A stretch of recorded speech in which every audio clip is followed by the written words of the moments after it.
तो जो प्रसंग चल रहा था भाइयों और बहनों कि गुरु को परमेश्वर माने बिना, गुरु को परमात्मा माने बिना हृदय से आप और हमारी ये जन्म और मरण वाली समस्या कभी भी सॉल्व नहीं हो सकती।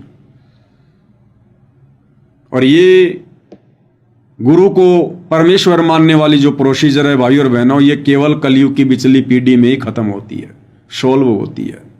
और सबकी नहीं होती है, जो भगवान आत्मा होती है केवल उन्हीं की होती है।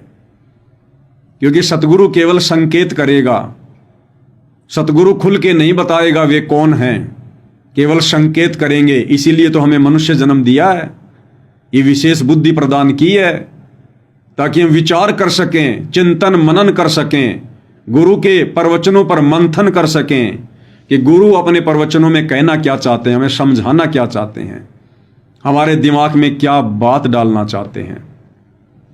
तो आपको ऐसा ही एक अनमोल छोटा सा सत्संग पूज्य गुरुदेव परमेश्वर रामपाल जी का सुनाते हैं, जिसमें परमात्मा ने संकेत ही संकेत में सतगुरु के विषय में बताया है कि सतगुरु कौन होता है, सतगुरु की क्या परिभाषा होती है।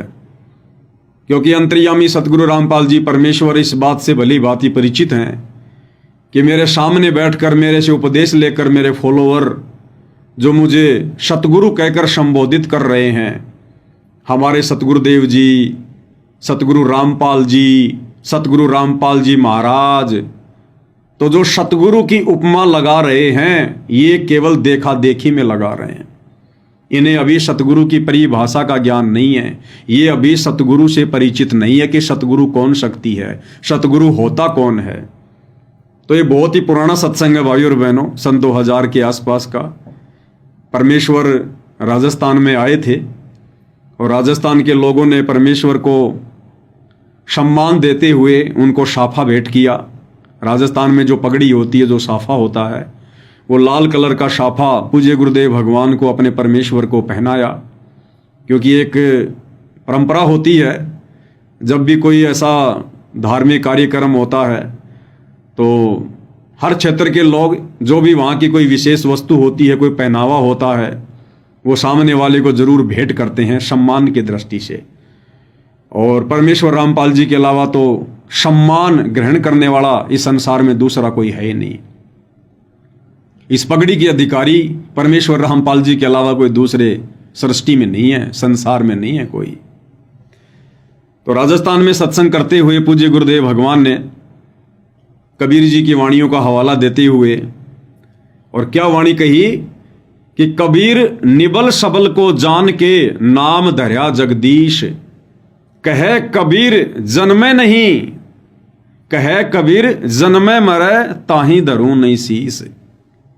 कबीर जी क्या कह रहे हैं अपनी वाणी में कि निबल सबल को जान के नाम धर्या जगदीश। ये दुनिया ने तो ऐसे ही इन देवी देवताओं के नाम धर लिए, जगदीश, जगत के ईश, आध्यात्मिक ज्ञान के बिना, तत्व ज्ञान के बिना। अब कबीर जी क्या कह रहे हैं, कहे कबीर जन्मे मरे ताही धरूं नहीं शीस। कहते हैं भले तुम कितना ही किसी को जगदीश कहो, चाहे ब्रह्मा को, चाहे विष्णु को, चाहे महेश को, किसी को भी। कबीर जी कहते हैं मैं तो उसको अपना शीश अर्पित करूंगा, मैं तो उसको अपना पूज्य मानूंगा जो जन्म और मरण से दूर होगा। कहे कबीर जन्मे मरे ताही धरूं नहीं शीस। जो जन्म और मरण में है और जिसको तुम सतगुरु कह रहे हो, जिसको तुम जगदीश कह रहे हो, जिसको तुम भगवान कह रहे हो, कबीर जी कहते हैं मैं तो जन्मने और मरने वाले ऐसे व्यक्ति को, ऐसे भगवान को, ऐसे सतगुरु को भाई मैं तो अपना पूज्य नहीं मानूंगा, मैं तो अपना शीश नहीं नवाऊंगा। क्या कह रहे हैं गुरुदेव भगवान और क्या इससे हमें शिक्षा मिलेगी, ध्यान से सुनिएगा। सबल को जाने के नाम धरा जगदीश, कह कबीर जन्म मरे उनको धरो ना शीश। ये ब्रह्मा विष्णु महेश, ये तो जन्म मरने वाले भगवान हैं, इनको मैं नमस्कार भी ना करूं। ठीक है, इनकी जितनी शक्ति है इनका लाभ अवश्य लेंगे, पर ये हमारे पूज्य नहीं हो सकते। तो क्या कहा गुरुदेव ने कि ये नादान जगत वाले ब्रह्मा विष्णु महेश को जगदीश मानकर, अपना पूज्य इष्ट मानकर, देव मानकर इनकी पूजा कर रहे हैं। लेकिन गुरुदेव कह रहे हैं कि निबल शबल को जान के नाम धर्या जगदीश, और कहे कबीर जन्मे मरे ताही धरूं नहीं शीस। कि भैया मैं तो उसको अपना शीस अर्पित नहीं करूंगा, मैं तो उसे अपना पूज्य नहीं मानूंगा, अपना इष्ट नहीं मानूंगा जो जन्म और मरण में है। तो भाई और बहनों, हम तो कबीर पंथी हैं।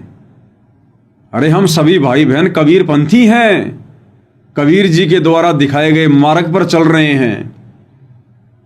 तो हमने भी वही करना पड़ेगा जो कबीर जी कह रहे हैं, यानी जन्मने और मरने वाले को हमने कभी भी पूज्य देव के रूप में स्वीकार नहीं करना। जो जन्मता है मरता है वो कभी जगदीश नहीं हो सकता, वो कभी परमात्मा नहीं हो सकता, और हमने उसको शीश नहीं नवाना चाहिए। शीश नवाने का मतलब है हमने उसको पूज्य दृष्टि से नहीं देखना चाहिए, उसकी भक्ति नहीं करनी चाहिए। वो हमारा मोक्ष वाला जो झंझट है वो समाप्त नहीं कर सकता। तो ये कबीर जी की वाणी है, और हम सभी सतगुरु रामपाल जी के फॉलोअर कबीर पंथी हैं, कबीर पंथी। तो अब मैं उन अपने तमाम गुरु भाई बहनों से निवेदन करूंगा, प्रार्थना करूंगा कि मैं पवन दास तो कुछ नहीं कहता भाई, मेरे से नाराज मत हुआ करो। ये कबीर जी की वाणी है, और स्वयं सतगुरु रामपाल जी इस वाणी को बोल रहे हैं, समझा रहे हैं। अब इस आधार से सतलोक आश्रमों से जुड़े हुए भाई बहनों से मेरी प्रार्थना है, मेरी विनती है, भाई आप लोग तो अपने गुरु जी को जन्म लिया हुआ मानते हो।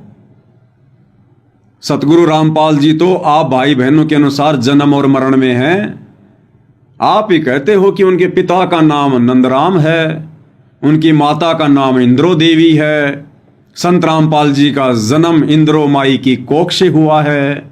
संत रामपाल जी का जन्म गांव धनाना में हुआ है। तो आप खुद ही कहते हो भाई बहन कि संत रामपाल जी का तो जन्म हुआ है, वो तो जन्म और मरण में है। और आप लोगों ने एक 3D की फिल्म बना दी 25 मिनट की, संत और परमात्मा का अद्भुत मिलन, और उसमें आप लोगों ने बिल्कुल संत रामपाल जी को जन्म मरण वाला साबित कर दिया कि संत रामपाल जी तो एक जीव थे, परमात्मा के हंस थे, माँ के गर्भ से जन्म लेकर आए थे। और 1997 में संत रामपाल जी को तो कबीर जी ने सह शरीर सतलोक भेज दिया, और आज उनके चोले में खुद ही लीला कर रहे हैं। तो आप सतलोक आश्रमों से जुड़े भाई बहनों के अनुसार संत रामपाल जी तो जन्म और मरण में है। आप लोग जन्म मरण से बाहर तो उस कागज के टुकड़े, दाढ़ी मूछ वाली फोटो कबीर को मान रहे हो। तभी तो जून के महीने में कबीर का तो प्रकट दिवस मनाते हो, और संत रामपाल जी का 8 सितंबर के दिन जन्मदिन मनाते हो, अवतरण दिवस मनाते हो। तो भाई और बहनों, इस आधार से तो सतगुरु रामपाल जी आपके पूज्य देव नहीं हैं, क्योंकि संत रामपाल जी तो आप लोगों के अनुसार जन्म मरण में हैं। तो संत रामपाल जी को तो शीश नहीं नवाना चाहिए कबीर जी की वाणी के अनुसार। तो आप लोग किस दिशा में जा रहे हो भाई और बहनों? वो दाढ़ी मूछ वाला कबीर आप लोगों के सामने प्रत्यक्ष नहीं है। संत रामपाल जी को आपने जन्म और मरण में मान लिया, और जो जन्मता और मरता है उसके लिए खुद कबीर जी कह रहे हैं कि ताही नवाऊं नहीं शीस, कहे कबीर जन्मे मरे ताही धरूं नहीं शीस। तो बताओ आप लोग किस दिशा में जा रहे हो, किस मार्ग पर जा रहे हो? आप किस दिशा में जा रहे हो भाई और बहनों? समय बहुत थोड़ा बचा है।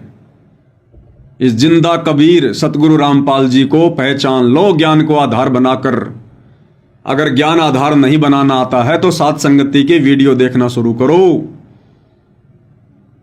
अपने गुरुदेव के आशीर्वाद से सत्सेवक भाई बहन तुम्हें बताएंगे, समझाएंगे कि ज्ञान आधार क्या होता है, गुरु को हृदय से परमात्मा कैसे माना जाता है, गुरु कैसे रजा बख्शेंगे ये बात हमें समझ में आए, उसके लिए गुरु को कैसे प्रसन्न किया जाता है, गुरु की मेहर प्राप्त करने के लिए, ज्ञान योग खुलवाने के लिए क्या क्या धार्मिक क्रियाएं करनी पड़ती हैं।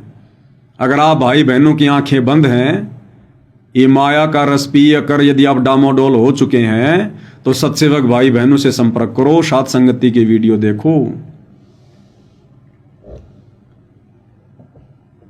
तो भाई और बहनों, आश्रम वालों की पूरी तरह से आंखें बंद हैं और आप और हमारी आंखें पूज्य गुरुदेव भगवान ने किस कदर खोल रखी हैं, इसके लिए भी हम गुरुदेव भगवान की जितनी महिमा करें भाई और बहनों उतना ही कम है।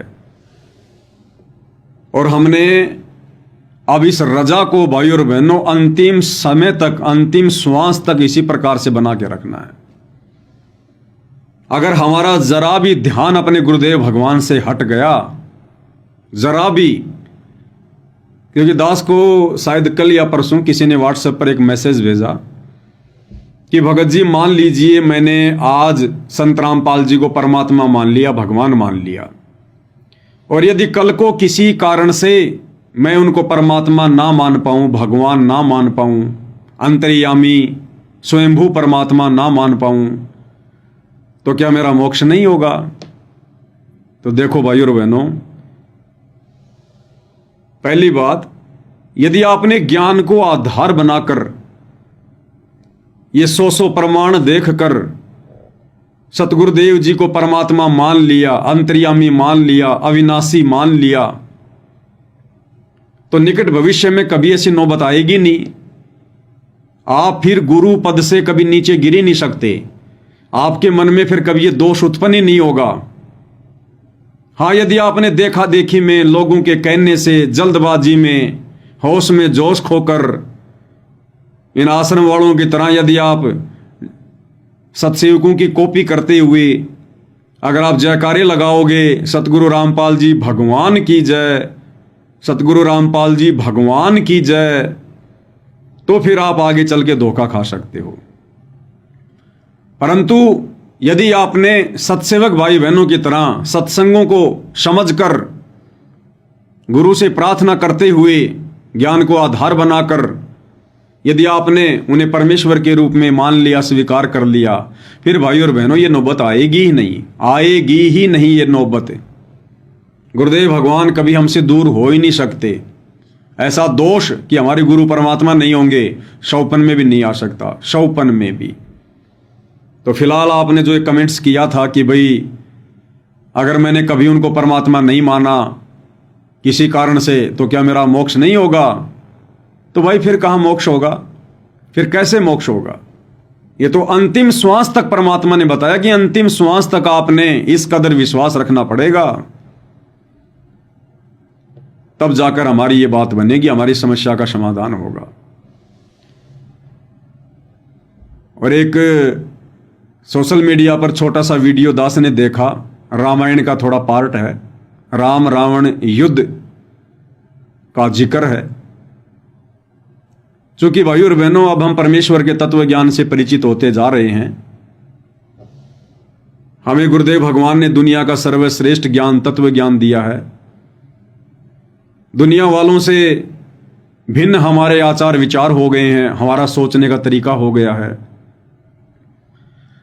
क्योंकि जब इंसान की भक्ति चेंज होती है तो उसके विचार भी चेंज होते हैं। जब इंसान का खान पान चेंज होता है तो उसके विचार भी चेंज होते हैं। जब इंसान की संगति चेंज होती है तो उसके विचार भी चेंज होते हैं।